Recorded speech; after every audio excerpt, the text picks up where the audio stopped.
මෙම රටේ හොඳටම බොරු කියන්න පුළුවන් කෙනාට ලොකු රන්කාසි මල්ලක් දෙනවා. මම එක දවසක අහසේ පියාඹලා ගියා. හොඳ බොරුවක්. මගේ ගෙදර ඉස්සරහට මත්ස්‍යයෙක් ඇවිත් ගහකට නැග්ගා.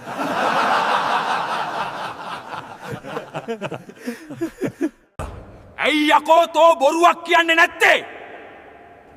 අනේ හාමුදුරුවනේ.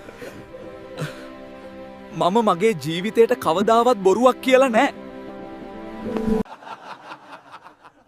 අන්න ඒක තමයි අද මට ඇහුණු ලොකුම බොරුව.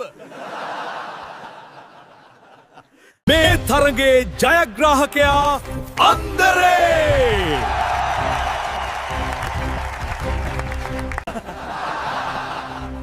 බොරුවක් වුණත් වෙලාවට කියන්න දැනගන්න ඕනේ හාමුදුරුවනේ.